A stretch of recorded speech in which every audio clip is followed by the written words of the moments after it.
Hi there, tonight we're going to slip gently into a story most people never hear. Not because it was a secret, but because those who lived it were never asked to tell it. This isn't a tale of great kings or famous battles. It's about the ones who vanished from the record. The children whose names were replaced, whose prayers were silenced, and whose footsteps faded into the stone of cities they never called home. Among them was one boy. You won't know his name yet, but by the time this story ends, you won't forget it. And as we walk slowly into this quiet history, feel free to join our little community. You can drop a comment below if you'd like. Tell us where in the world you're listening from, or share how this story made you feel. It's comforting to know that even in a tale about being forgotten, someone out there is listening. Now, let me take you to a morning long ago. A place where you had a name, a mother, and the smell of bread drifting through the air. You don't remember what time you woke up that day, only that the sun came early and the wind carried warmth. You stretched beneath a quilt your grandmother stitched together, feeling the familiar coarseness of homespun wool against your skin. Your feet hit the cool stone floor, and already you could hear your mother humming in the kitchen. You were 9 years old, give or take a season, and your village sat quietly along a river that fed the hills of the Balkans. Life wasn't easy, but it was yours.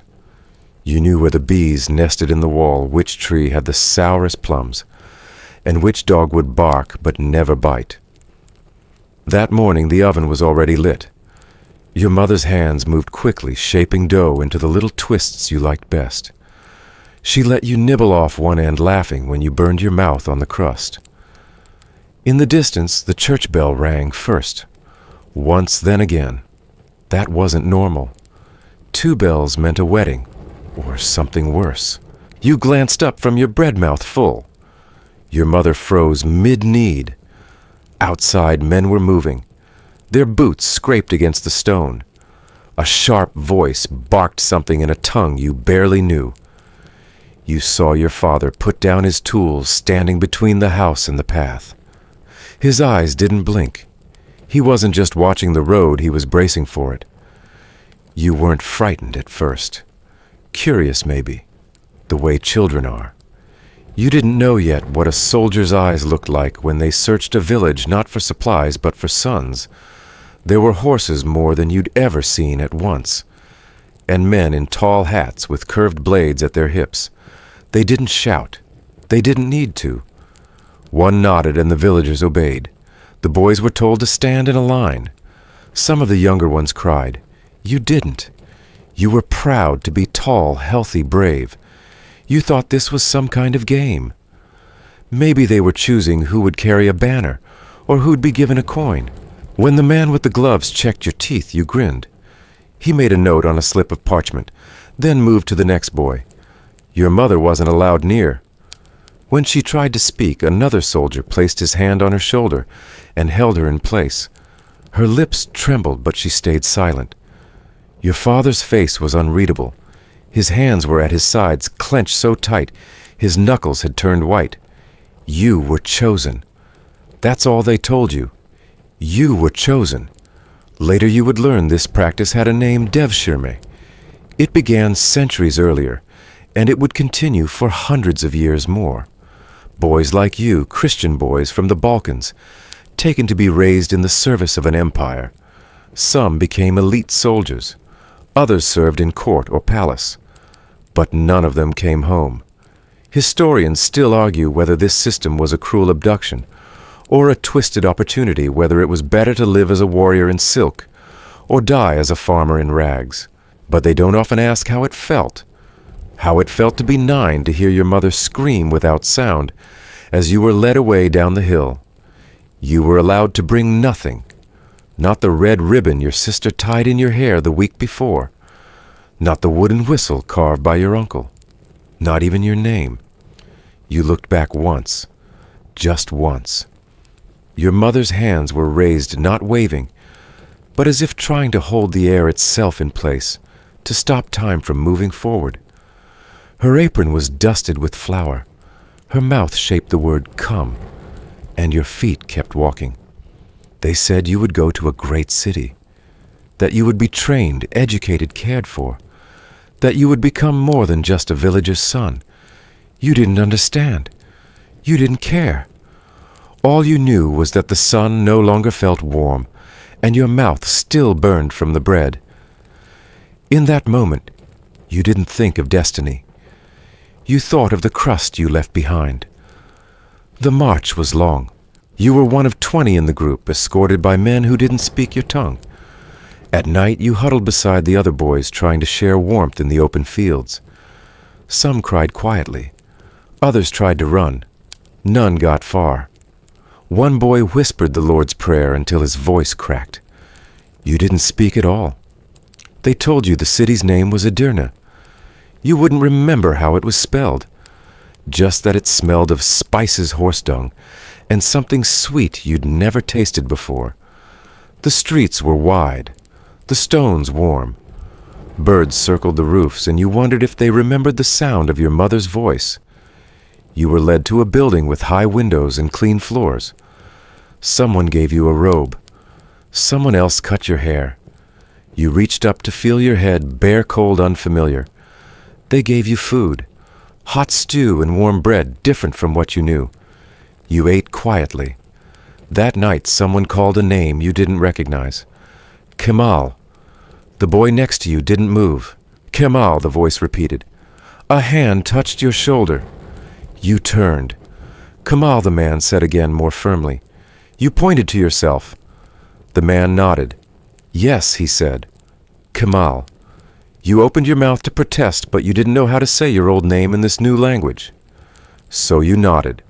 And that's how it began. They say some parents tried to hide their sons during the devshirme, under floorboards, in barrels, dressed as girls. But the officials had seen it all before. One Ottoman record describes how villagers used soot to stain their sons' teeth, hoping they'd be deemed unfit. Another tells of a boy who pretended to be mute for 3 weeks, before accidentally speaking in his sleep. You hadn't been hidden. Perhaps your family had hoped you'd be overlooked, or perhaps they'd run out of ways to protect you. At the time, you didn't know your life had changed. Not forever. You thought perhaps you'd be sent home once you learned your lessons. Maybe they'd give you a horse, a sword, let you guard your village proudly. But the truth is, and this is something you will learn slowly then, all at once, you will never see that village again. Not as a son, not as yourself. And as the lanterns were extinguished that first night, as the wind rattled the shutters, and the strange food turned in your stomach, you whispered the only word you could remember. And even that began to fade. Morning arrives without fanfare. There's no rooster call, no mother's voice, no warm bread on the hearth. Just the scrape of sandals on stone, and a quiet voice at the far end of the room calling a string of names you don't recognize. You lie still on a straw mat surrounded by other boys. The air smells of boiled grains and vinegar. Someone coughs. A door creaks. You don't know if it's the first day or the third. You only know that the last time you truly understood what was happening. You were standing in a line in your village and someone had touched your shoulder and made a mark. They call the name again. Not your name, of course. The new one. The one that doesn't feel like it fits your mouth. Kemal. You freeze even though you know somewhere inside that this is meant to be you now. No one else stirs. The silence drags until a nearby boy nudges you. That's you, he mumbles. You sit up slowly. You don't respond with words, just movement. That seems to be enough. A man with a ledger watches you from the doorway. He makes a note with a long, thin brush dipped in black ink. It reminds you for a flicker of a second of your father's carpenter's pencil. Then the thought is gone. You're marched to a wash basin, handed a folded cloth, and shown how to scrub behind your ears. There's no speaking aloud. Everything is demonstrated through gesture. When one of the younger boys begins crying, An older attendant raises a finger to his lips and then taps the boy lightly on the forehead. The boy swallows his sob. You learn quickly that silence is the currency here. Obedience buys you warmth. Resistance earns you nothing but cold looks. The rest of the day passes in fragments. More names are called. More notes are made. Food is eaten tasteless but hot. You mimic the others stand when they stand, sit when they sit. You keep your eyes low. You do not ask questions. When night falls again, you lie on your mat and stare at the beams of the ceiling, trying to picture your old room. But it's slippery now. The corners blur. The familiar becomes abstract. You try to whisper your name to yourself, just to make sure it's still there, the way you'd whisper it in your head during hide and seek like an anchor. But tonight, even your own breath feels foreign. The sound you make doesn't feel like it belongs to you anymore. Somewhere, two boys whisper together in your old language. It makes you shiver, not out of recognition, but out of fear. They sound too loud, too exposed. And when the door creaks open again, a new figure appears. He walks straight toward the voices, doesn't say a word, and gestures for one of the boys to come with him. The boy hesitates, then follows. He doesn't return that night. After that, no one speaks. The next day, you're handed a slate and a piece of chalk. A series of characters is written on the wall. You're expected to copy them. You stare blankly at the lines. They mean nothing. A teacher walks among the rows, correcting posture, tilting chins upward, tapping knuckles when they tremble. The boy beside you whispers, "Amen," under his breath. He flinches before the sound has even finished leaving his lips, as if expecting to be struck. But no one hears. Or maybe they do, and they simply choose not to react this time. You wonder how long it will take before you forget the Lord's Prayer. You wonder whether that counts as a sin. At night, your dreams are full of half faces. You hear your mother's voice, but she's far away. She's calling your real name, the one no one says anymore. You try to reach her, but your legs don't move. You wake up damp and shaking. One of the boys glances at you, his eyes wide, but says nothing. He recognizes that fear. It's the same one he carries. Eventually you stop dreaming. One morning you wake and someone asks you haltingly in your new language, Kemal. You answer without hesitation. Not because you believe it, but because it's easier than silence. You say yes. It feels like nothing. No spark of betrayal. No grand shift in the earth. Just the final falling of a curtain. A quiet surrender. This is how it happens. It doesn't arrive with fire and noise. It arrives with missed syllables and long silences. Your identity doesn't vanish all at once. It frays at the edges until you no longer recognize the center. And when the center collapses, it doesn't even make a sound. Historians have written about the Dev Shirmi as a system, one of bureaucracy of training of elite military service. A meritocracy, some have even called it. Boys taken from villages molded into the finest soldiers of the Ottoman Empire. Janissaries. Untouchable. Feared. Honored. But few records describe what it felt like to forget your own name.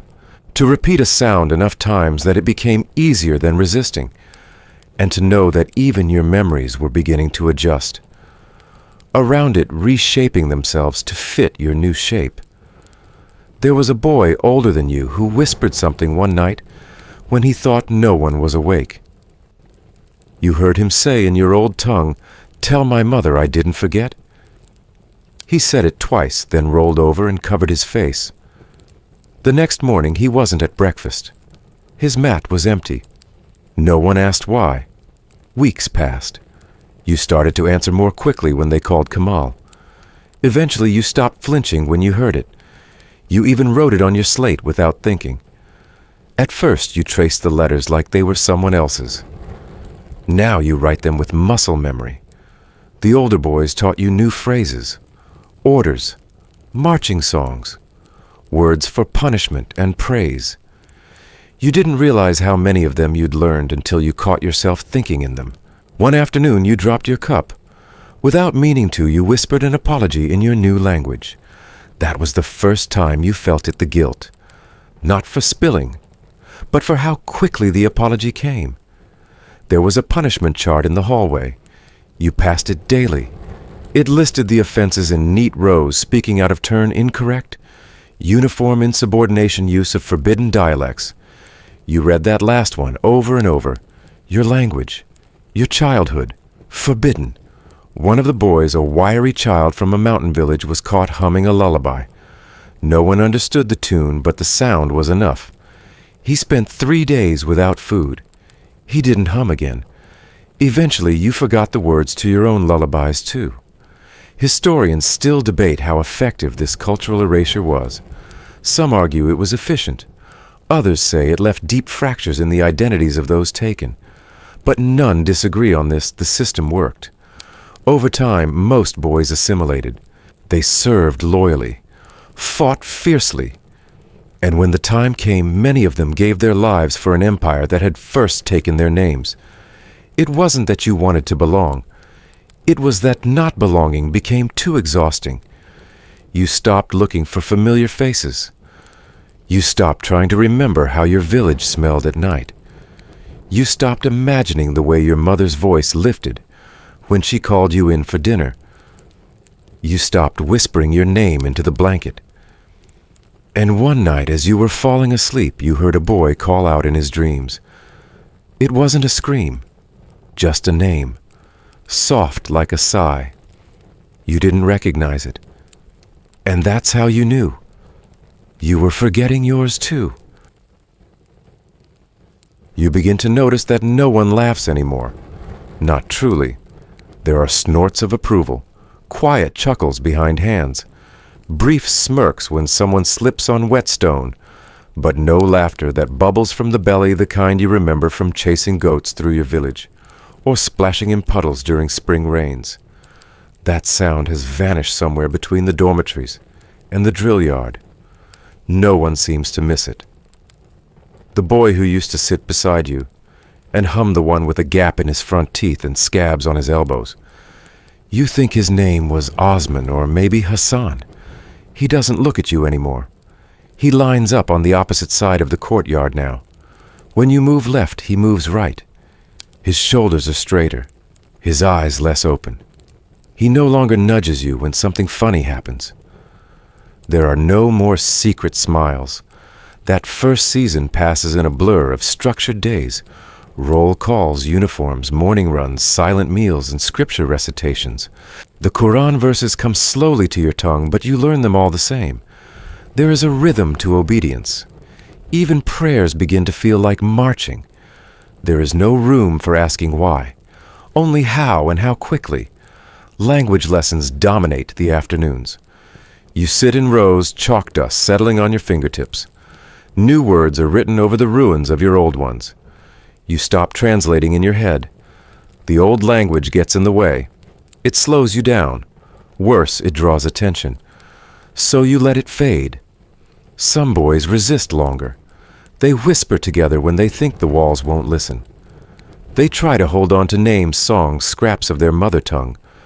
But the walls always listen. One boy, tall, clever, with fast hands, is taken away for speaking in a forbidden dialect. When he returns days later, his silence is louder than his voice ever was. He doesn't even meet your eyes. You watch as others begin to mirror what the trainers want. Backs straight, chins high, their prayers fluent, their eyes dull. Instructors begin to nod when certain names are called.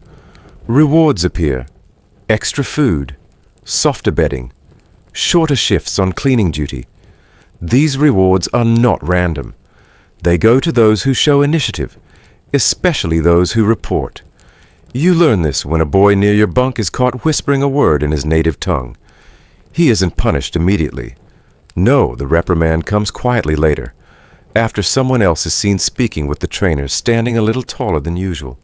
A glance, a raised brow, and then nothing. That boy has new boots the next week, and the whisperer is gone from morning drills.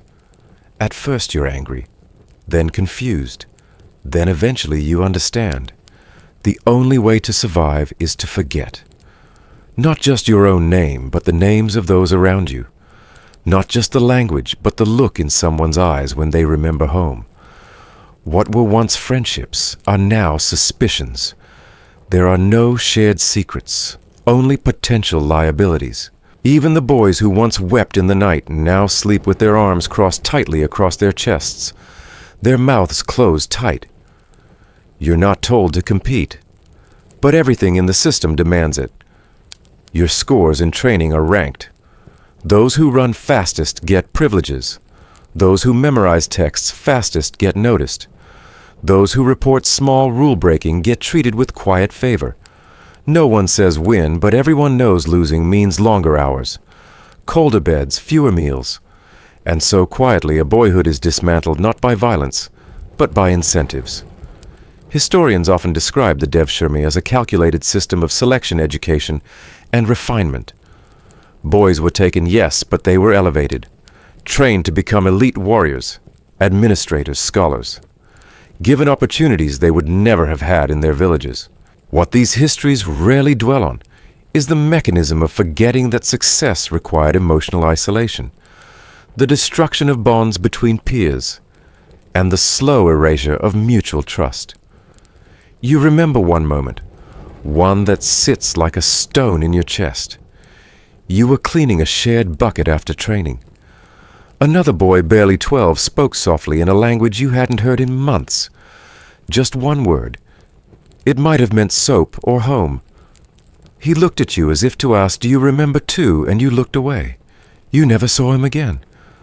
From that day on, you memorized not just your lines and lessons, but the faces you should avoid. You mastered indifference.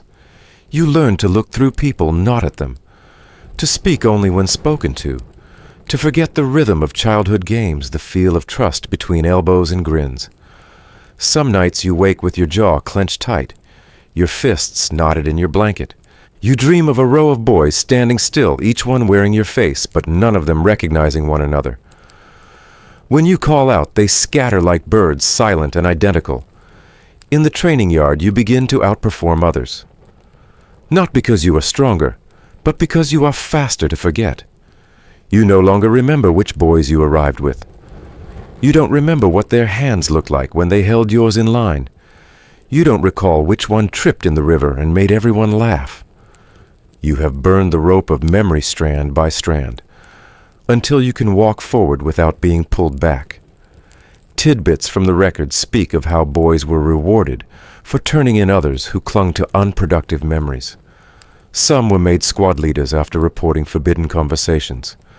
One recorded case tells of a boy who was given a silver coin for every report he made, until he made one about his own brother. It worked.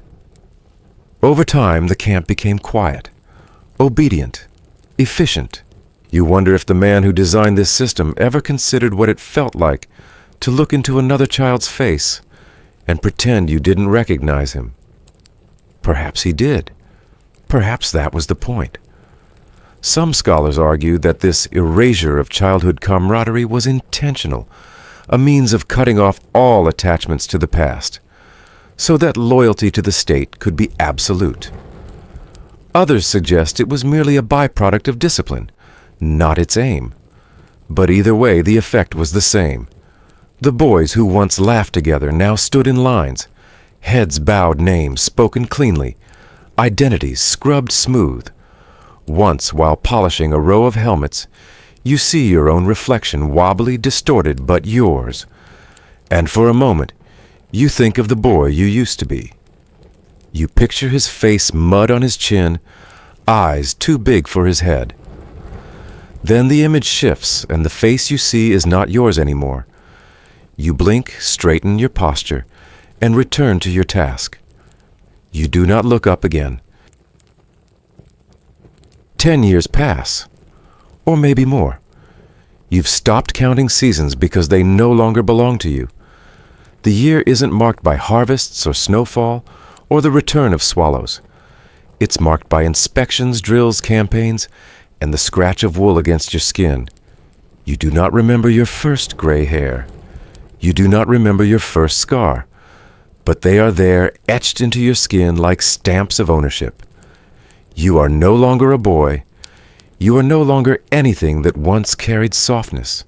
Your body is lean, precise, drilled to perfection. Your fingers remember how to load your arms. Remember how to strike. You respond to orders before you even think about them.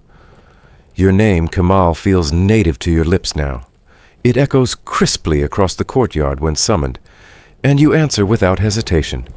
You are Janissary. You do not flinch when you see blood. You no longer pause before drawing your blade. The weight of a sword at your side feels more natural than the absence of it. You sit tall on horseback spine, aligned eyes trained forward. Your breathing slows before battle. Your thoughts sharpen. You recite verses before charging, and your voice is steady. But still at night, something shivers loose. You sleep in barracks of identical men with identical routines, but your dreams are not the same. In the darkness beneath the blankets, the quiet is shattered by things memory refuses to forget. Sometimes it is not even your own memory, it comes from somewhere deeper below language. A voice calls a name. It is not Kemal. It is not even a name you can spell anymore, but it feels like yours. You wake drenched in sweat. You do not move. Around you, other soldiers shift and mutter. You wonder if they hear the same voice. You wonder if they too lie awake with fists clenched beneath the covers, praying to no one in particular that the dream will forget to return. You've never spoken of these dreams. You never will. To speak of them would mean admitting you have something left to lose. Historians often hail the Janissaries of the 15th through 17th centuries as the most elite military force of their time, disciplined, loyal, and shockingly effective. They were the Sultan's personal guard, the backbone of the Ottoman advance, symbols of fear and pride alike. But none of the records speak of what it meant to be hollowed out to reach that rank. They write of loyalty, but not of the cost of building it. Your days are clockwork, marching drills, tactical formations, morning prayers, training in rifle and blade. Occasionally, whispers of rebellion elsewhere in the empire reach you, but your only job is to suppress them. No questions, just obedience. On some campaigns, you ride through lands with strange tongues and colder winds.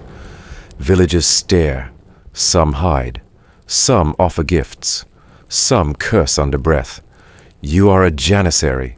Your armor reflects the sun. Your scabbard glows with polish. Your boots crush the dust that may once have belonged to your ancestors, but you don't ask. Once years ago, you passed a village with a whitewashed church and fig trees by the road. The way the stones lined the well felt familiar.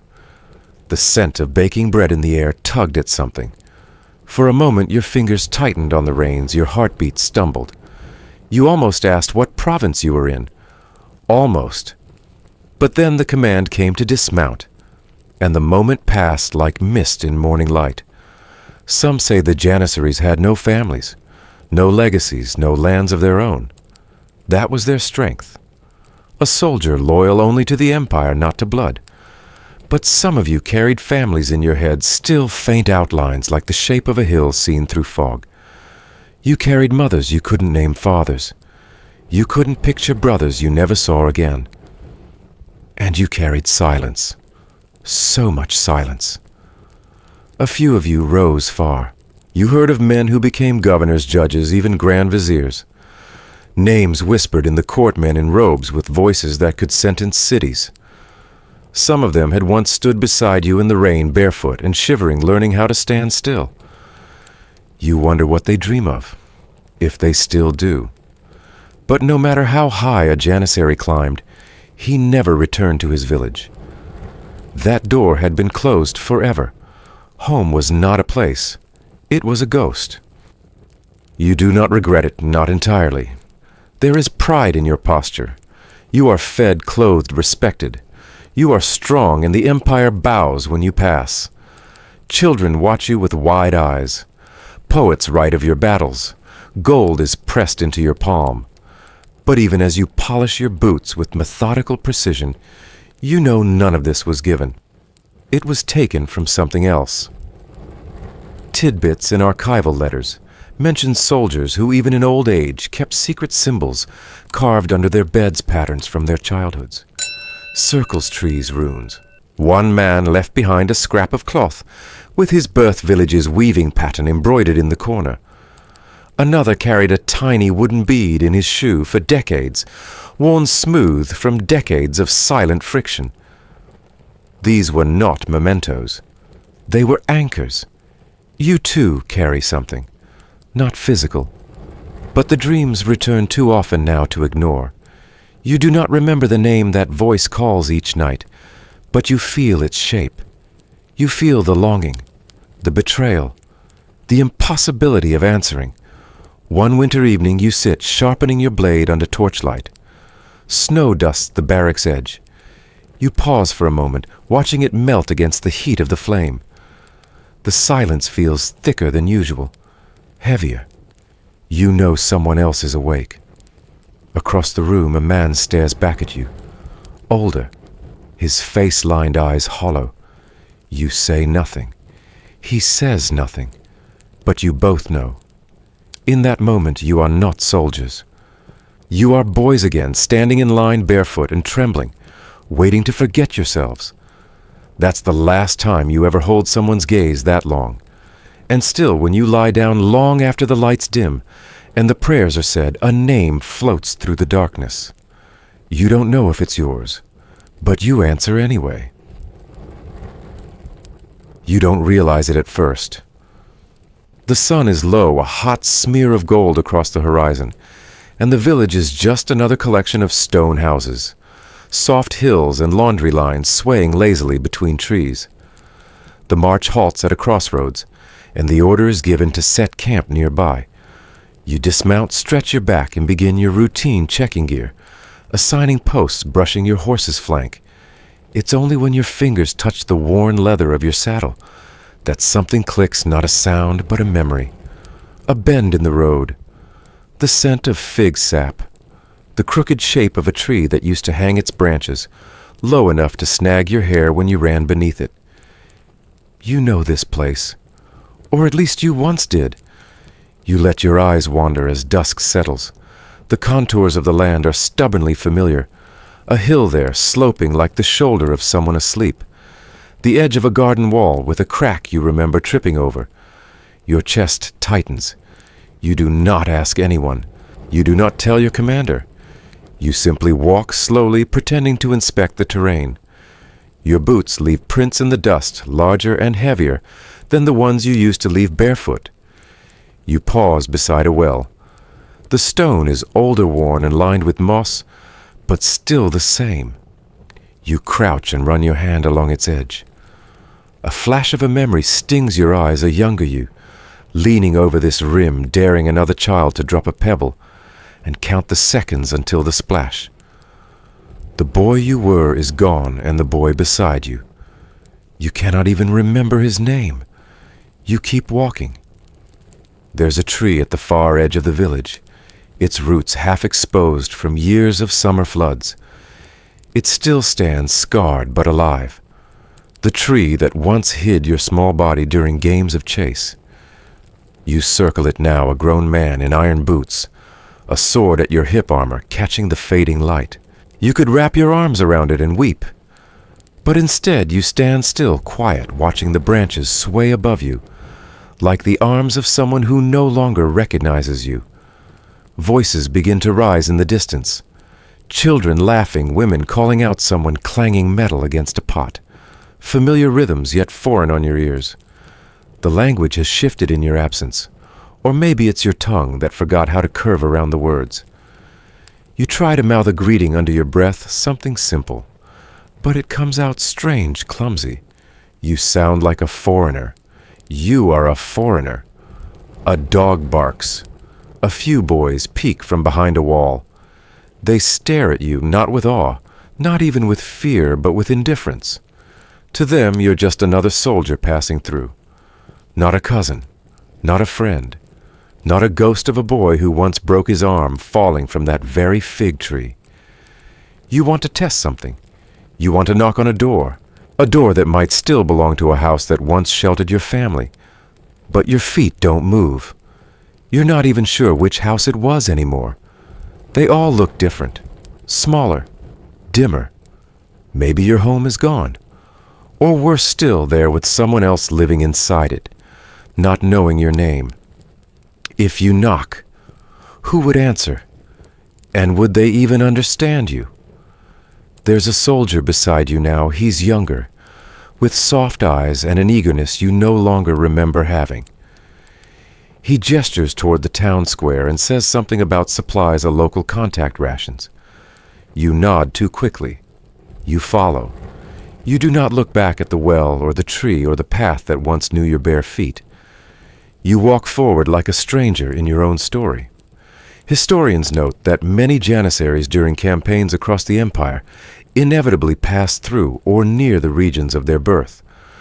Ottoman records show instances where officers returned to familiar provinces, but the reunions were rarely what stories dream of.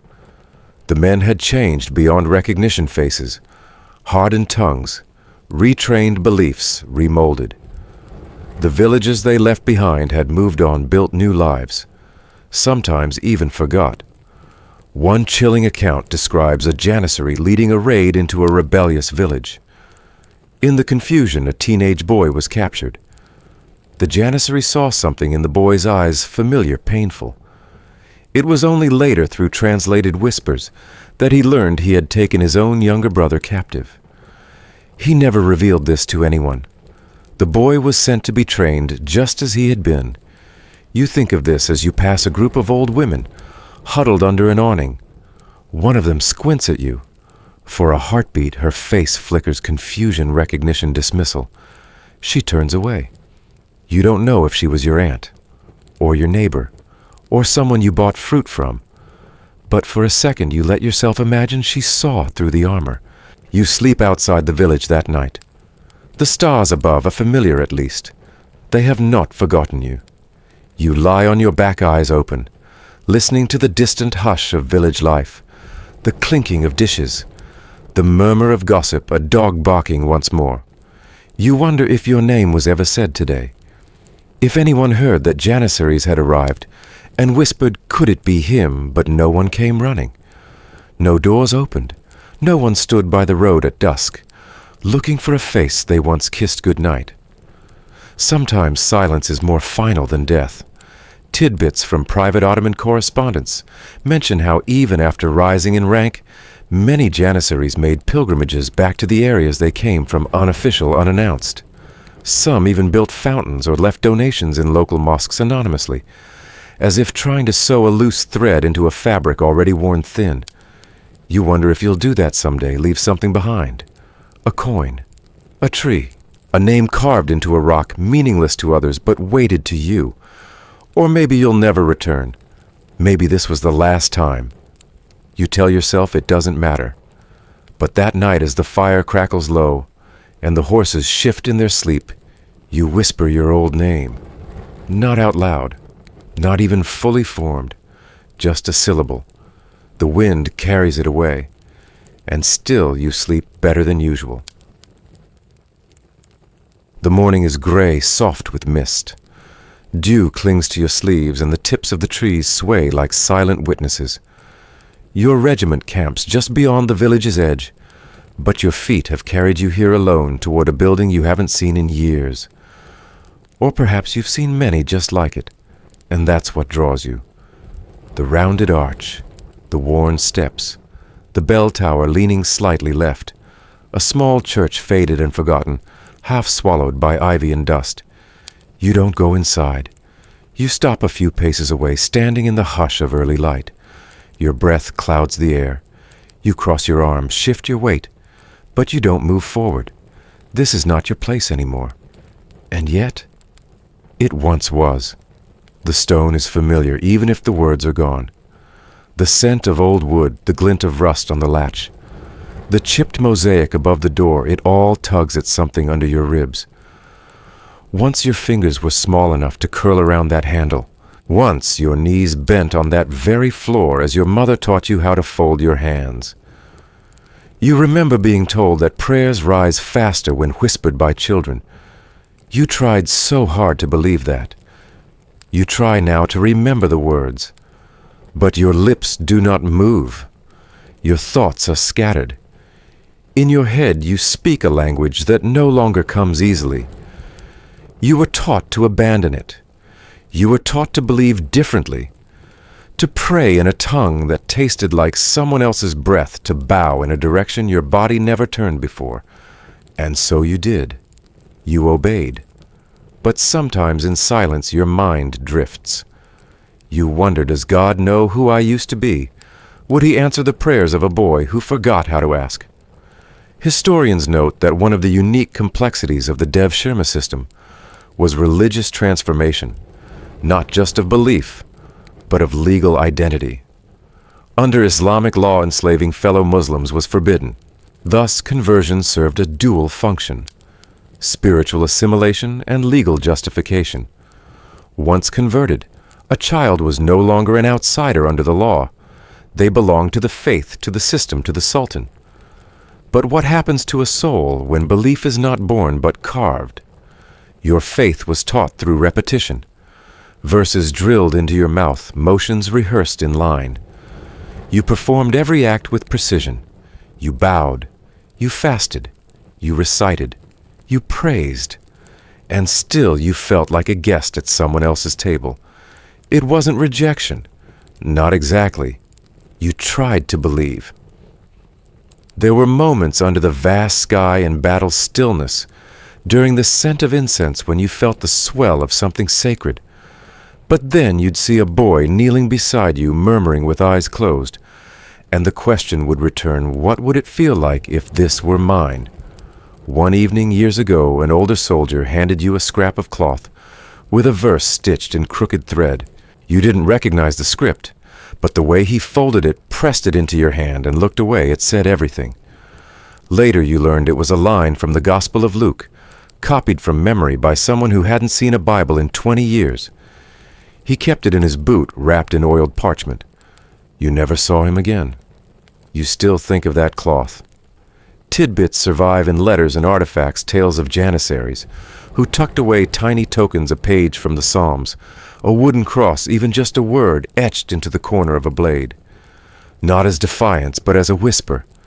A keepsake from another life carried close, but never shown. You've kept nothing. Or maybe that's not true. You've kept questions. Would the God of your childhood recognize you now? Would he know your new name? Would he still listen if the prayer wasn't perfect? There's a story that drifts among the soldiers.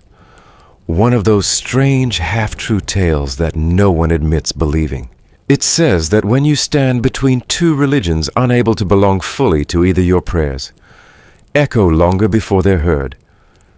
That you must wait in the hallway between doors, hoping one opens. You wonder if you've been waiting all this time. Across the courtyard, a bell tolls faintly. You don't flinch. You don't cross yourself. You just stand there, hands behind your back, watching the shadow of the tower move across the earth. Behind you, someone calls your name. Not the one you were born with, but the one you wear now. Kemal. You turn slowly. You answer. And as you walk away, your foot kicks something small in the dust. A coin. Or maybe a stone. But for a moment you think it's a piece of bread. A communion wafer, dry and crumbling, left behind by mistake. You smile just barely, and you keep walking. The night is quiet, almost too quiet for a camp of men who train to kill at dawn and dance in blood by noon. The embers of the central fire hiss gently as you crouch near its edge, sharpening a blade that no longer needs sharpening. You do it out of habit now, ritual, muscle memory, emotion that gives your hands something to do when your mind begins to wander. You've been promoted, commended in front of the regiment. A commander clasped your shoulder earlier today and called you a model of discipline. You nodded, bowed, even allowed yourself a ghost of a smile. But that smile faded before it reached your ribs. They know your discipline. They know your service, your precision, your unbroken loyalty. But no one knows your name, not the first one, the real one. You've carried it like a stone in your mouth for so long that the edges have worn smooth. There was a time you could close your eyes and see the way your mother wrote it, slightly tilted with a flourish at the end, always with the AI curled just so. She'd trace it in flour on the tabletop for you to copy. Now when you try to picture it, it blurs. Tonight, though, you've made a decision. You've waited until the camp falls into sleep's arms one by one. Snores rise, firelight dims. The sentries keep their silent vigil beyond the perimeter. You retrieve a scrap of parchment. It's not much salvaged from a crate lining stiff with the smell of salt and smoke, but it will do. You steal a bit of ink black as old wine, and a pen with a cracked nib. You sit on a rock near your tent, the moon your only lamp, and brace your wrist. You try to write it, the name you have not spoken aloud in years, but your hand trembles. Not from fear, no, you've faced blades and arrows and betrayal, but from the weight of memory. The pen slips, the ink pools, the letters half-formed, unfamiliar wild bleed across the page like something dying. You try again, slower this time, but the rhythm is gone. You don't know where to place the loops, the slashes, the flourishes. What you write looks like a stranger's code, and then you stop. You stare at it. The symbols stare back black and uncertain like eyes peering at you through a forest. You fold the parchment slowly, carefully, with the reverence of someone handling a relic, and then quietly, so no one notices, you slide it into the flames. The paper curls, blackens, and disappears. Just like the name, just like the boy. Records from the 15th and 16th centuries mention Janissaries who never knew their birthdays. There were no family records, no gravestones with real names. Some wrote aliases into their wills, names they adopted, not inherited. Occasionally, archaeologists uncover boots with scratched letters on the inside soul fragments of identities that never made it to tombstones. One such boot bore the name Milo in Cyrillic script, found hundreds of miles from any Slavic-speaking village, in the grave of a man buried with a Muslim prayer bead. You wonder what your grave will say, if it says anything at all. Perhaps just Kemal, followed by rank unit and a few bland words like loyal or honorable. No mention of your laughter as a child. No record of how you used to love figs. No one writing that you once carved stars into your window frame because you thought they'd guide your mother's spirit when she passed. That name, that real name, it dies with you. And maybe that's fine. Maybe this is how empires are built. Not with the blood of men, but with the forgetting of boys. Still, you can't shake the image of the ink bleeding across the page, or how your fingers curled when you tried to hold the pen steady. You wonder if someone had called your name in that moment, the original one, would your head have turned? Or would it have sounded like a word from another life? Somewhere someone might still remember it. An old woman, a friend who escaped the draft, a sister who now carries water at dawn. Or maybe not. Maybe you were successfully erased. They say that true loyalty is born when there's no road home. You must believe that. It's what holds the unit together, what makes you swing your sword without question, what keeps your spine straight during inspections. But sometimes you dream of a letter written in your old language, addressed to your old name arriving at the camp. In the dream, you open it, and the words fall off the page like snow, gentle and cold, each one a memory you'd long buried. You always wake up before you finish reading. Tonight you sleep without dreams. You've done your duty. You've burned the page. And that, too, is a kind of prayer. The wind moves slowly through the quiet camp as you sit with your thoughts, listening to the creaking wood and distant breathing of sleeping men. The fire has died down to embers, and most of the camp is still. But a voice breaks the silence, not loud, not sharp, just a soft hum coming from the shadows behind a tent. It's a new recruit, a boy no older than 15. He hums to himself while folding his cloak, unaware that anyone is listening. The melody is odd, uneven, not from the marches or the formal songs of the corps. And yet, as the notes float through the cold night, you freeze. It takes only a moment to place it, not with the mind, but with the body. The melody pulls something out from under your ribs, something you didn't know was still there. It's wrong in places missed notes a wandering key, but the shape of it is familiar. That descending note near the end, that's where your mother used to pause.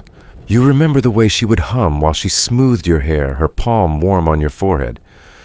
You'd close your eyes and pretend to sleep, just to keep her there longer. You didn't even know you remembered. The recruit finishes his task and disappears into his tent. The song ends, but it lingers. Long after the camp returns to silence, you're left sitting with the ache it brought. You try to hum it back, but it's already slipping away. You catch pieces, the rise, the fall, but the words are gone. The ones your mother sang in your own language, the one you haven't spoken in years. You mouth sounds in the dark, hoping your tongue might find them again, but nothing comes. And then your eyes sting. You're not sure why. Or maybe you are. Maybe it's because this lullaby is all that remains. Not your family, not your name, not even your prayers. Just a tune half remembered, buried under years of obedience. You thought you had let go. You thought forgetting was complete. But now this tune has cracked something, and the pieces are sharp. Under the Dev Shirmi system, it wasn't just names that were stripped away. Native languages were forbidden. In the Ottoman barracks, the use of Slavic, Albanian, Greek, any mother tongue was punishable. The idea was simple: control the tongue, and you control the memory. Soldiers had to speak Ottoman Turkish. It became the medium of instruction, of command, of ritual. Over time, the native words disappeared from mouths and then from dreams. But music has a way of surviving. Some melodies hid in the cracks of memory passed in whispers, in quiet hums at night. Folklorists studying Serbian lullabies today note gap sections where the words are lost, only syllables remain. These gaps, they believe, come from times when grandmothers tried to sing to grandchildren, but could no longer recall the verses their own mothers sang. The silence between the notes, in a way, tells the story too. You rise restless, pacing toward the edge of the camp. You don't want to wake the others. You walk past sleeping forms wrapped in wool, past boots lined in rows. The night is cold enough to bite. You rub your arms, but the chill is inside, not on your skin. You stop beneath a tree and lean your back against the bark. You hum the tune again. The notes are stronger now. Still imperfect, but they come easier. You fill in gaps with hums guesses. There was a line about the moon, wasn't there? Or a cradle. You imagine the room, mud walls, straw mats, the light of the oil lamp, flickering as your mother bent to kiss your brow. You'd ask her to sing it twice, always twice. The ache in your chest spreads. You wonder if she still sings it. You wonder if she's still alive. You were too young to understand why they came for you, too small to know that you were being taken forever.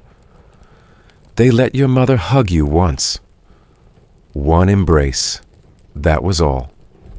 And then you walked away in a line of boys, barefoot, silent, into the hands of men who spoke a language you didn't understand. The lullaby followed you like a shadow for years. But then the drills came, the rules, the punishments. They caught a boy once whispering in Greek. He said he was only praying, but it didn't matter. They made him stand in the cold with wet clothes until morning. After that, none of you spoke anything but Turkish. Still, sometimes on nights like this, memories return. You wonder what it means to be a person. Is it the name you were born with? The house where you grew up? The prayers you said before bed? Or is it the lullabies, the small things, the songs that don't need language? If that's true, maybe you haven't lost everything. Maybe part of you survives. You sit beneath the tree and close your eyes. In the darkness behind your lids, you see her face. Not clearly, just the shape of it, like a shadow in water. You imagine her mouth moving to the melody lips, forming words you almost remember. Historians still argue whether cultural assimilation under the Devshirme was total or partial.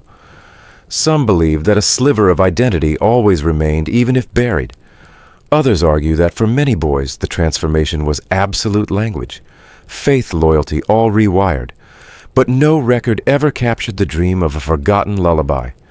No archive holds the memory of a hum in the dark. You don't sleep that night. You sit there humming, until the sky fades into blue, until the stars blink out one by one, until the boy you used to be fades again into memory. You move through the days like a shadow, each year layering over the last, until your own face becomes unfamiliar. The hands you once admired for their strength now tremble when you tie a buckle. The nights stretch longer, the dreams dim. But sometimes in the stillness before dawn you remember things no one else does. A scent, a lullaby, the way bread tasted before the world changed. And you wonder what use is memory if there's no one to share it with. There is no family waiting for you, no son to carry your name, no daughter to ask about the village you came from. Even the old soldiers, the ones you laughed with in younger years, have begun to disappear. One by one their bunks are folded. Their armor is melted down for younger men. The war machine never pauses, not even for grief. You were taught not to need these things. Janissaries were forbidden to marry for centuries. You belonged to the sultan, to the state, not to a household. That was the rule. Obedience, purity, total service. It was said that roots made men weak, so they burned yours early. And when the rules changed, when marriage was finally allowed, you no longer remembered how to love. Some tried. A few older Janissaries took wives in their later years. Quiet, distant women who kept house while their husbands patrolled. But there were no grandchildren. No one learned their songs. And most of those names have long faded from the rolls. Those men died in silence, buried with the rest, unmarked. Your name exists only in ink, a line in a military log, a mention in a pay roster. Kemal Infantry Unit 7. No story, no face, just that. If someone were to find it now, centuries from today, they wouldn't know the boy you were. They wouldn't know how the wind smelled in your mother's garden, or how you liked your bread crust burned. They wouldn't know the song that made you cry. Sometimes you try to imagine what your grave will look like. You picture a field, a small marker. Maybe another soldier will stand there for a moment. Maybe not. Most likely there will be no stone at all. Just dirt packed tight above a body folded in linen, buried alongside others who lived and died the same way. This is how it was. Janissaries were often buried without headstones, especially in war. Mass graves, shared tombs. The empire had no time to mourn its swords. Only the sultan was eternal. You were just breath, muscle, steel, and now dust. Still there is that feeling, the stubborn ember that refuses to go out. You can't explain why it lingers, why you still remember your mother's hands, or the tilt of the sun that last morning in the village. These things should have been scraped away, burned down by discipline and time. But memory is unruly. It clings to the bones. Historians still argue whether the Devshirme system was an erasure or a transformation.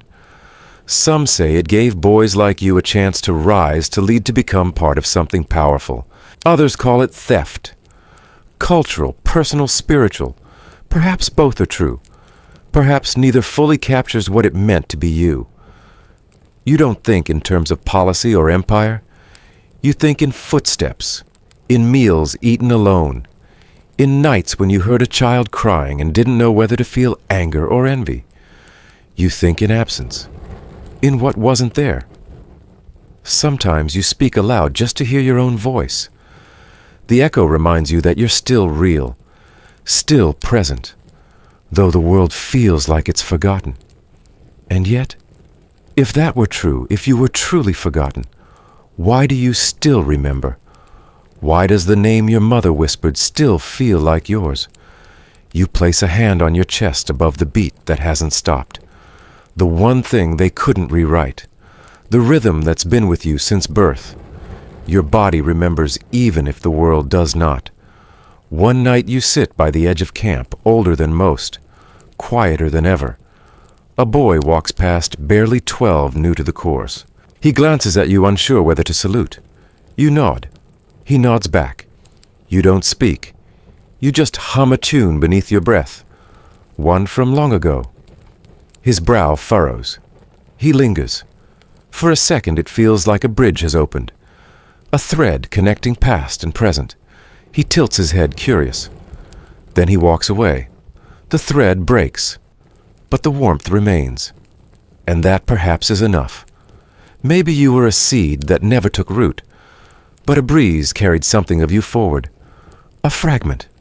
A note. A name half spoken. Maybe that's what memory is, not a monument, but a whisper that drifts until it finds a place to settle. You stand, joints aching, and return to your cot. The stars blink overhead. The world continues as it always does. But tonight someone hummed a tune you remembered. Someone looked your way. Someone listened. And so in a way you lived. You always lived. Even if no one wrote it down. Even if the grave bears no stone. Even if your name was not passed on. Because tonight, centuries later, someone else remembers. And now, as we leave behind Kemal's story, we look outward beyond the Ottoman camps, beyond the Janissary barracks to other lives forgotten, children who vanished across desert trails, languages that slipped into silence, civilizations whose light dimmed, leaving only ash. But their echoes are still here. Let's follow them gently. The desert wind carves silence into every grain of sand, and each step forward feels like a memory sinking into dust. You were not Kemal. You were not in the Balkans. You were farther south now, beneath the shimmering sun of East Africa, where children were taken not for soldiering but for servitude. Your name is already hard to hold on to, and the path ahead, it stretches longer than you ever imagined. The caravan starts before dawn, always before the sun climbs high enough to burn. They say it's cooler then, easier. But no journey across the Sahara is easy. You are barefoot like most of the others, boys and girls, some as young as 5, some already carrying the stoop of old age in their bones. The traders say you're lucky, your limbs are strong, your eyes bright. That means you might survive. You are told not to speak your language. Some don't need reminding. They stopped speaking days ago. The words sit like stone in their throats. But even silence is not safe. If you walk too slow, you are beaten. If you cry, you are left behind. You've seen it. A child who sat down in the sand and simply didn't get up. They covered her face and moved on. The Sahara is not a place, it's an unraveling. Every mile strips something away. Food becomes dust. Skin cracks. Names blur. And yet you keep walking, because stopping means becoming another nameless mark, swallowed by the dunes. Historians still argue whether this route, the trans-Saharan slave trade, was smaller in scale than its Atlantic cousin. But the weight it left behind is no less. For over 1,000 years, children were marched from the interior of Africa toward the Mediterranean, toward Arabia, toward cities where no one would ever speak their language again. Some say it began in the 7th century. Others say even earlier. But you do not know the dates. You only know the horizon never ends, and the chains clink softly in rhythm with your heartbeat. The traders bring you water sometimes, enough to keep your legs moving, enough to keep you sellable. You are worth more alive. That's all. And still the death toll is staggering. Scholars estimate as many as 80% of those taken across the Sahara never made it. 8 in 10. Lost to thirst, sunstroke infection, or the sheer cruelty of distance. But you do not want to be a number. You want to be real. You remember your village, a mango tree, a goat you named. Your mother's song hummed at dusk. It's fading now. Each night you try to recall it. You mouth the first few notes, but your tongue is dry and your voice cracks like parched earth. Sometimes the desert itself seems to whisper. Not words, not language. Just the hush of heat and wind telling you you're small and always have been. You cry quietly because the tears sting and they're wasted anyway, but inside something refuses to be erased. The men who guard the caravan wear white robes. Their faces are wrapped in cloth eyes glinting above layers of linen. To you, they look like spirits. You wonder if they once walked this path too, if they too forgot the names of their mothers. But you dare not ask. You notice things others don't. A boy to your left favors one leg. He twisted his ankle days ago. A girl ahead of you sings to herself a lullaby in a language you don't understand. It doesn't matter. The tune is enough. It becomes a thread you hold onto something more solid than sand. At night you sleep in circles, limbs tangled for warmth. There is no fire. Fires draw eyes, and eyes mean danger. You learn to rest with one ear open. The desert has its own predators. Bandits, scorpions, cold that bites even deeper than hunger. You dream of water, rivers, lakes, even puddles. You would trade every tomorrow for a single drink from your village well. But when you wake, your lips are cracked, and the taste in your mouth is coppery with blood. One boy tries to run. You do not see what happens. Only hear the sound, a whip, a cry, then silence. In the morning he is not there. No one mentions him. It's as if he never existed. You wonder if one day that will be you. A vanishing. Some say the Sahara was once green, that thousands of years ago lakes rippled where now there is only heat. You wonder if it remembers, if it misses the trees, or if it too has forgotten what life used to mean. The journey lasts weeks, maybe months. You lose count. Your body moves on instinct, sand in your eyes and your ears, between your teeth. You have no fingernails left. They broke off one by one. Still you walk. Some caravans never reach the end, but yours does, barely. When you finally see the city hazy golden like a mirage, you think you might collapse. Instead, you're led through gates into a square where buyers wait.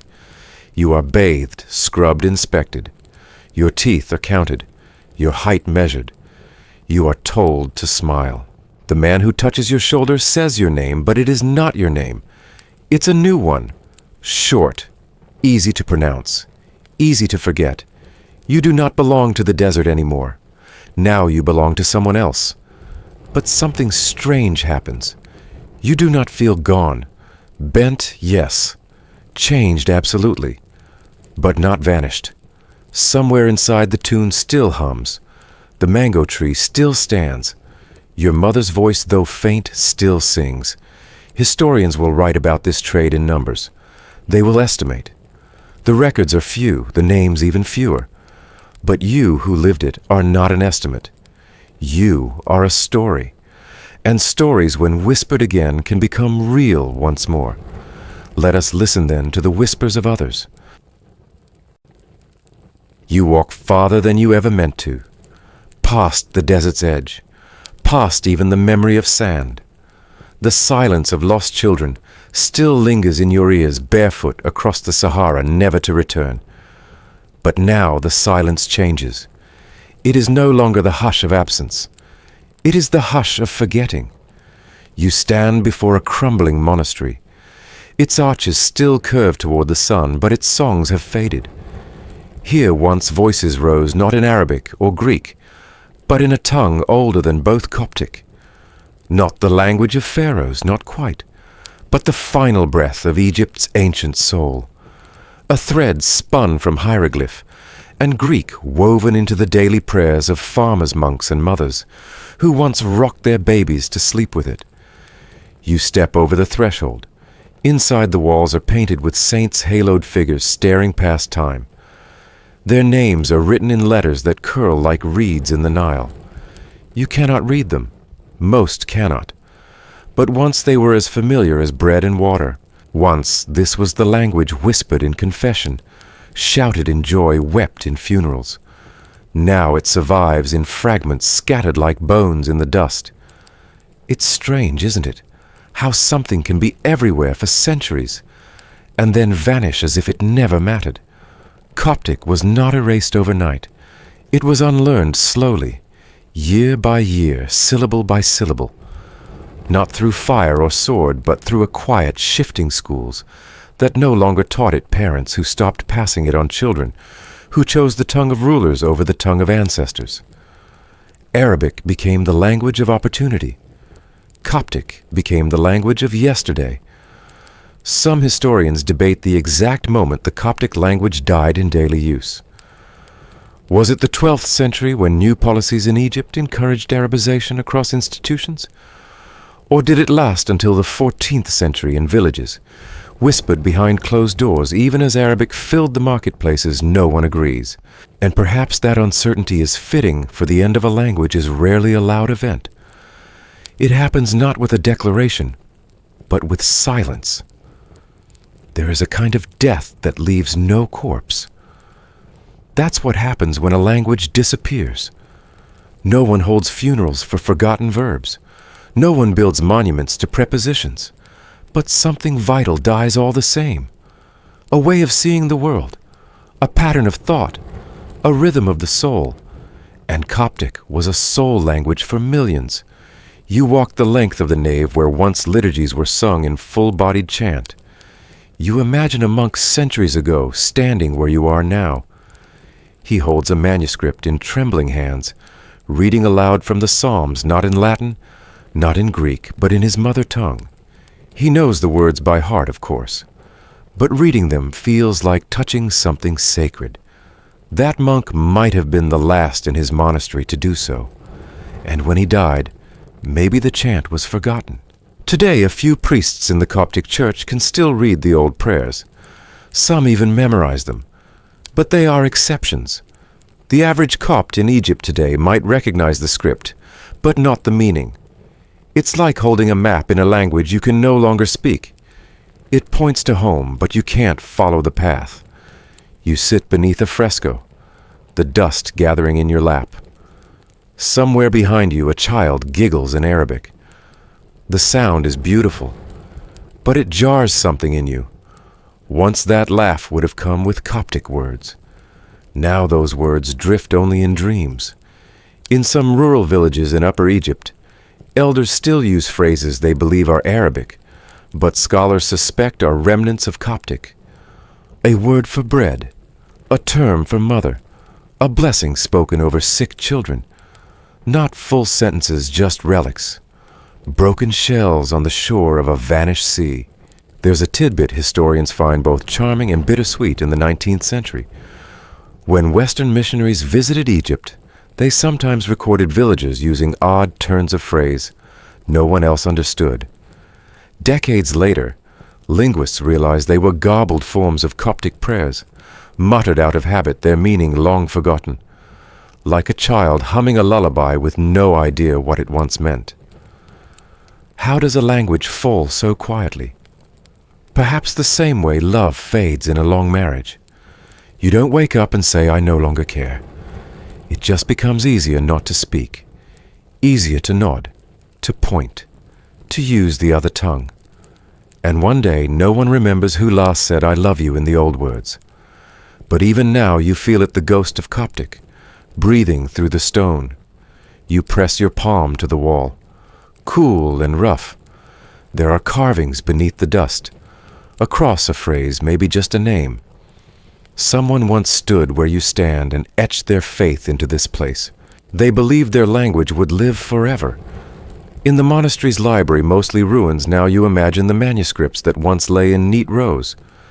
Some survive scattered in museums and churches, but many were lost to damp, to fire, to indifference. Not all destruction is malicious. Sometimes it's just neglect. Coptic, like many minority languages, was not outlawed outright.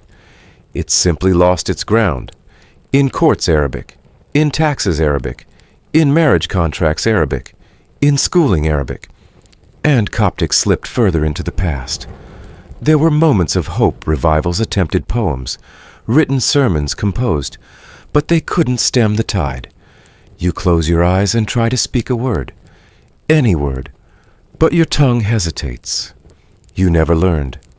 Most never do. Even among modern Egyptian Copts, the language of daily life is Arabic. Coptic is ceremonial, preserved in chants and liturgy, much like Latin in Western churches. But there is a difference. Latin remains supported by wealth, by academic prestige. Coptic survives on memory and devotion alone. There is beauty in that. Fragile, yes, but beautiful. The way a candle in a tomb still flickers even after all this time. Some argue that no language ever truly dies, that its echoes remain in the words we borrow, in the melodies we hum, in the way our grandparents cooked or prayed, or kissed our foreheads good night. Perhaps. But echoes cannot build cathedrals, and a language without speakers is like a song no one remembers how to sing. You hear something, a melody. A priest begins chanting in the distance. The voice is low, solemn, gentle. The words are Coptic. You don't understand them, but they carry weight. Not because you know their meaning, but because someone still sings them. That too is resistance. You stay until the chant fades. The last note stretches out like a thread, then breaks. Outside, the air smells of myrrh and sun-warmed stone. The wind rustles through a fig tree. You wonder if it remembers those who once prayed beneath it. Do trees mourn forgotten tongues? You walk on, beyond the monastery, beyond Egypt. Beyond language itself, other flames once burned without pause. Eternal, they claimed. And yet, a sacred fire extinguished on purpose awaits your step. You've been walking for hours following a narrow track that winds across dry hills and through valleys scattered with stone. The heat is quieter here than in the desert. It doesn't scream or bite, but hums low and constant like something ancient, breathing just beneath the earth. You press forward past low scrub and the occasional crumbling wall until you reach it. A raised platform of white ash and darkened stone. No signage, no offerings, no flame. But this was once the heart of a world. The fire in a Zoroastrian temple didn't burn for light. It burned for memory. In the sacred halls of a Tash Baram fire of victory, flames flickered continuously without interruption for centuries. Some fires are said to have burned for more than 1,000 years, tended day and night by generations of priests. Ash was carefully sifted and removed not to extinguish, but to preserve purity. Fuel was added with prayers. Even the breeze was monitored so no foreign impurity touched it. And every flicker was part of something larger, something divine. Fire was not a symbol. It was presence. You don't know this because someone told you. You feel it. Standing here now where cold wind gathers, where heat once lived, you understand what was lost. It isn't the fire itself. It's the long, unbroken act of remembering. In earlier centuries, before conquests redrew the faith of empires, Zoroastrianism had been the dominant religion of Persia. Its teachings were simple in phrasing, but profound in implication. Good thoughts, good words, good deeds. Fire was the medium through which spiritual truth was honored. Priests wore veils to avoid contaminating the flame with their breath. Worship was done in silence or in chanted Avestan, the ancient liturgical tongue. The flame was thought to witness all, cleanse all, connect all. But nothing, not even memory, is safe from the long reach of conquest. After the rise of Islamic rule in Persia in the 7th century, fire temples were increasingly targeted. Some were destroyed outright. Others were left to decay, their caretakers driven into the mountains or out of the cities. Still others were repurposed. A storage hall, a stable, a kitchen. The sacred became mundane, not by accident, but by design. There is no record of who extinguished the last great flame. No grand gesture of defiance. Just a bucket of water, a lowered torch, a silence where a crackle used to be. You crouch beside the ash, not quite sure what you're looking for. a warmth still lingering, a whisper of incense in the wind. But it's gone. And that's the point. It was made to be gone. The memory of the flame was not allowed to drift into myth. It was smothered deliberately and with efficiency. But you still wonder, did the priest who extinguished it hesitate? Did his hand shake? Did he remember the flame from childhood, the way it lit his father's face when he prayed? Historians still debate whether the suppression of Zoroastrian practice was part of an orchestrated campaign or simply a side effect of cultural absorption. Some say it was a slow erosion. Others say it was like a guillotine. Either way, you're standing in the aftermath. And yet, even in the silence, not everything is gone. You move toward a carved column worn smooth by time. There are marks here, faint but deliberate symbols in Avestan, almost erased by sand and seasons. One of them you recognize. It's a word that means light without smoke. You touch it, and something stirs in you. Not belief, perhaps, but something close. Reverence, grief. From behind you, the wind carries a sound, a shuffle, a footstep, a breath. You turn, but no one is there. Just the rustling of leaves and the creaking of branches.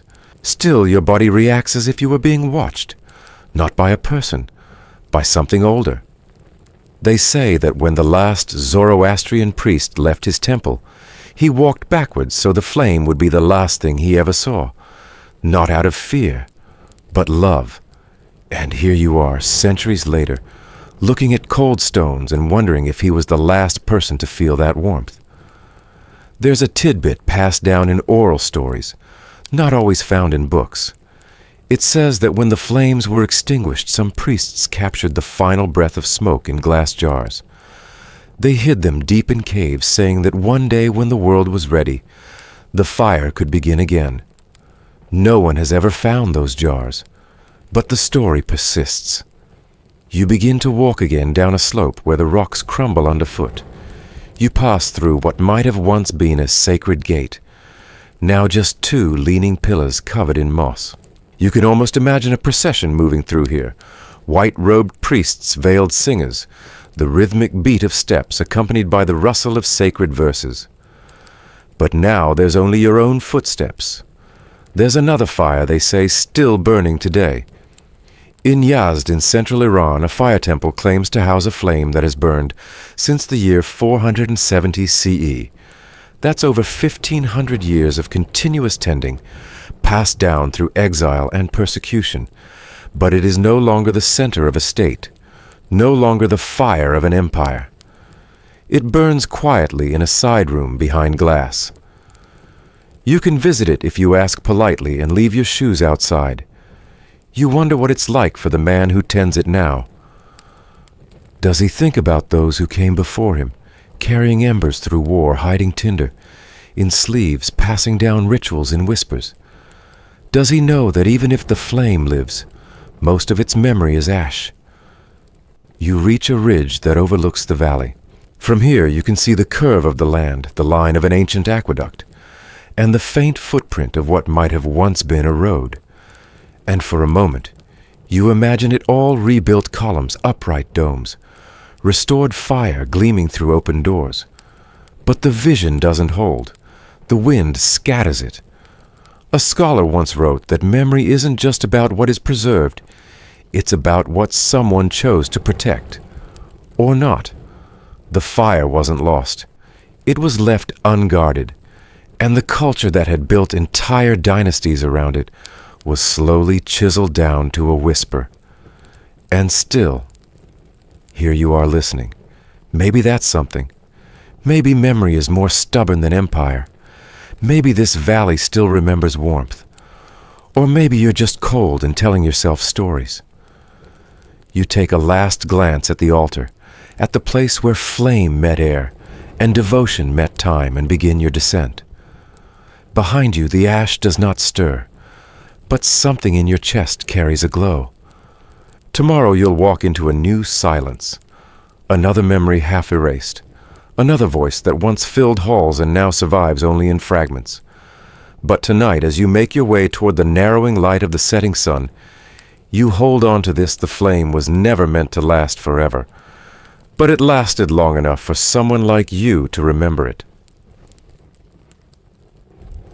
You walk east now as the landscape changes. The red soil of Persia gives way to river valleys, lush fields and soft air thick with the scent of monsoon earth. You don't know this land, not in the way a child knows home, but something in it feels older than memory.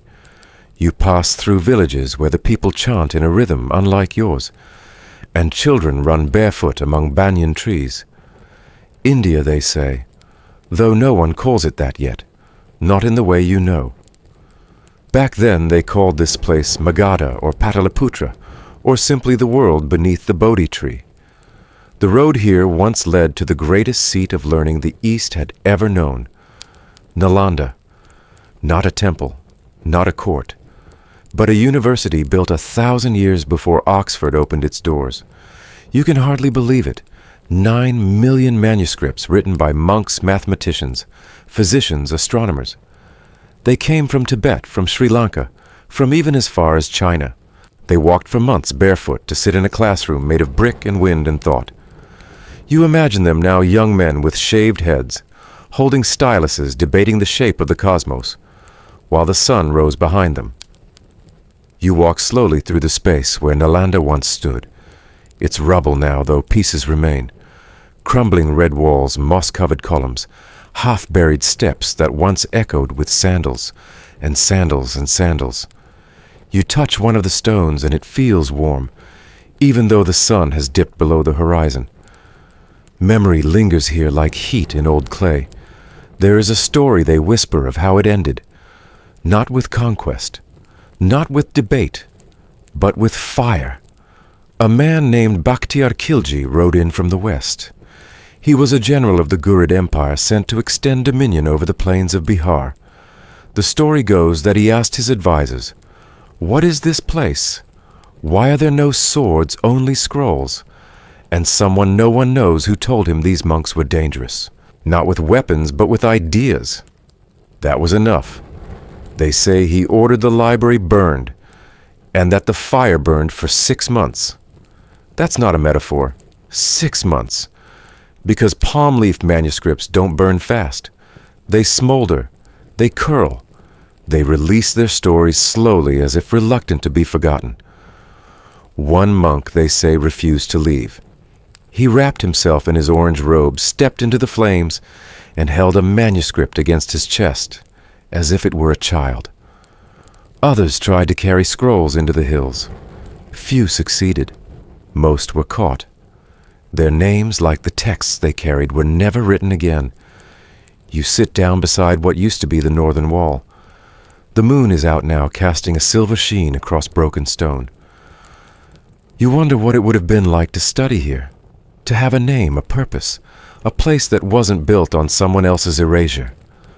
One of the texts destroyed, they say, contained calculations of planetary motion that predated Copernicus by centuries. Another described surgical tools, scalpels, forceps, even a procedure for removing cataracts. Knowledge that disappeared not because it was wrong, but because someone decided it didn't matter. Historians still argue whether Bakhtiar truly meant to destroy the whole library, or whether it was chaos, an accident of war. Some say he couldn't read, that he mistook the books for spells. Others suggest it was strategic. A culture can be defeated with swords, but it is killed with silence.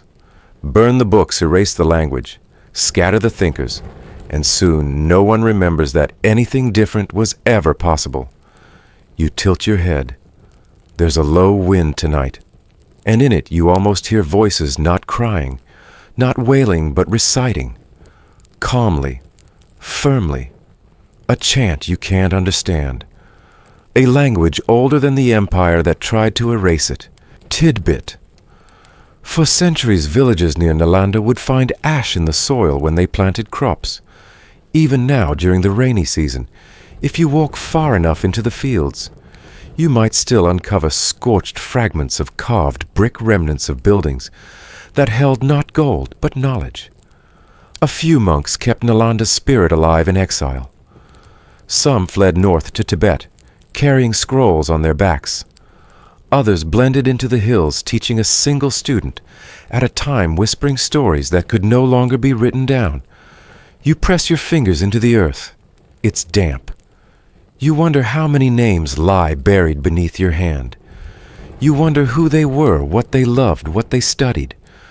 Whether any of them were like you, taken, renamed, forgotten by the world. And yet, here you are remembering them. In this soft, moonlit silence, something settles in your chest. Not peace, but recognition. You never sat in Nalanda's stone classrooms, never debated metaphysics in Sanskrit, never memorized herbal texts or sketched diagrams of the moon, but you remember the feeling of something being taken, and that is enough. You rise slowly, brushing the dust from your clothes. The path ahead is still long. Somewhere beyond this valley lies the next forgotten life, the next vanishing name. And tonight you will keep walking because someone must.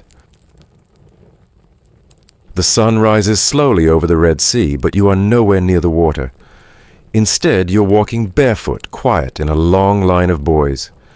Your feet touch dust that never cools, and the horizon blurs into the same endless tan. Behind you lies a village whose name you can no longer pronounce. Ahead of you there is only silence broken by the barked orders of men who never use your name. Not because they forgot, but because they never cared to learn it. You were young when they took you. Not old enough to have fought, not young enough to be cradled. Old enough to walk, young enough to obey. They said nothing to your mother, just tied your hands with cloth and dragged you behind the caravan like you were part of the luggage. You weren't alone. There were others. Some cried, some didn't. But the dust was the same for all of you. Now, days into the journey, even your memories begin to unravel. You remember the smell of your father's hands, dark and rough, from climbing palms. You remember the way your sister laughed when she ran downhill. But the words she used are already slipping. It's strange how fast the mind lets go, like a branch too thin to grip. You keep thinking, if I forget her laugh, do I also forget she existed? The caravan stops at a dry well.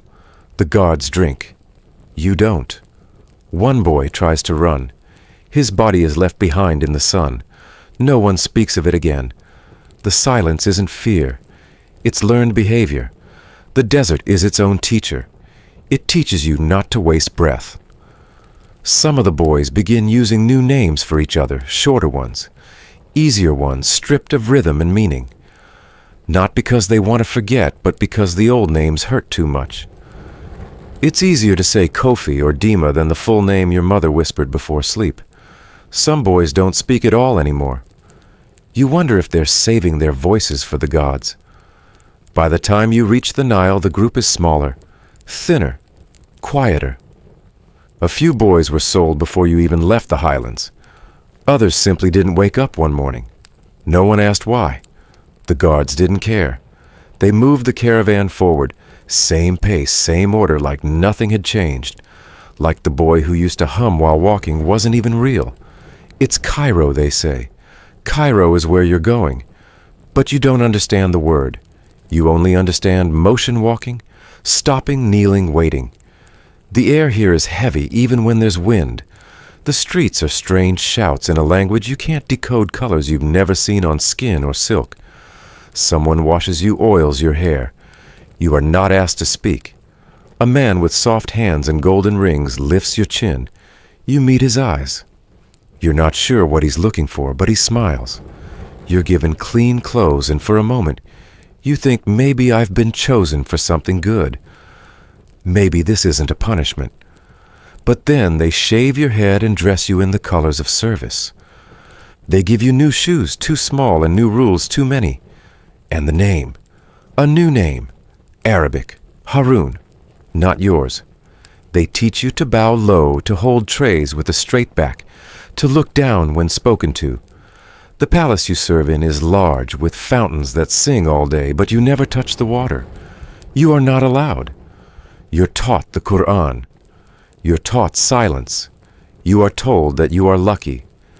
And in a strange, hollow way, you begin to believe it. What they don't tell you is this: you were part of a system that lasted centuries.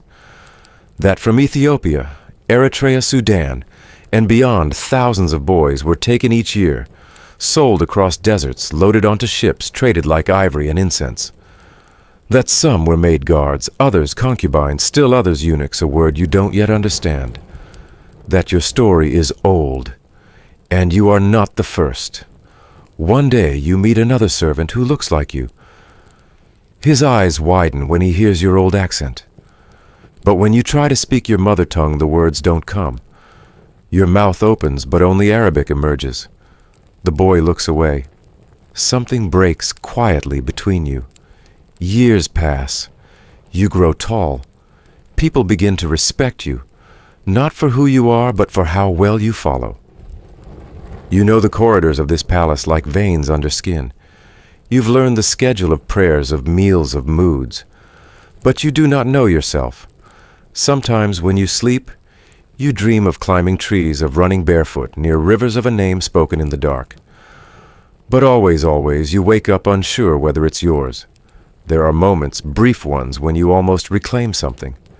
A smell from the market, a tune hummed by an old cook, a guest with skin like yours who stares too long. But they pass, and no one around you notices that your hands shake. Some children were given as royal gifts. Others were bought in bulk. There are records, some still preserved, of young Ethiopian boys being sent to Indian courts as curiosities, trained to dance, to serve, to obey.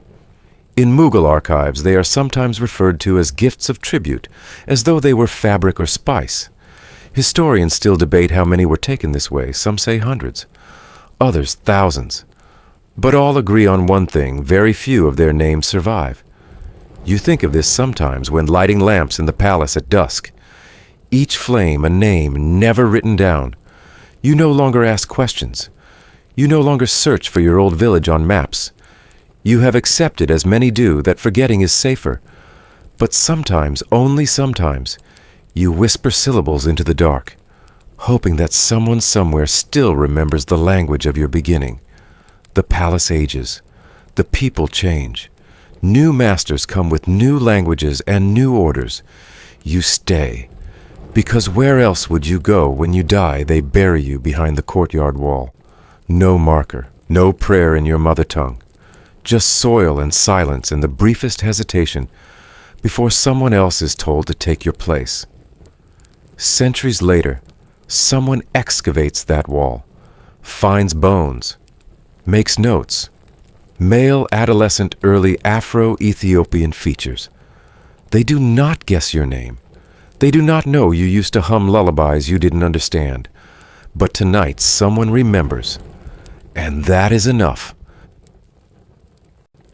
There is no monument with your face on it, no carved plaque, no national day of mourning, no museum corner that lists you by name.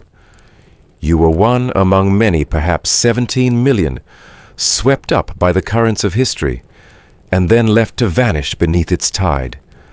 And yet, as the story settles tonight, you are here, not just as a memory, not just as a statistic, but as something softer and truer, a name breathed quietly, held for a moment, before it fades again into wind.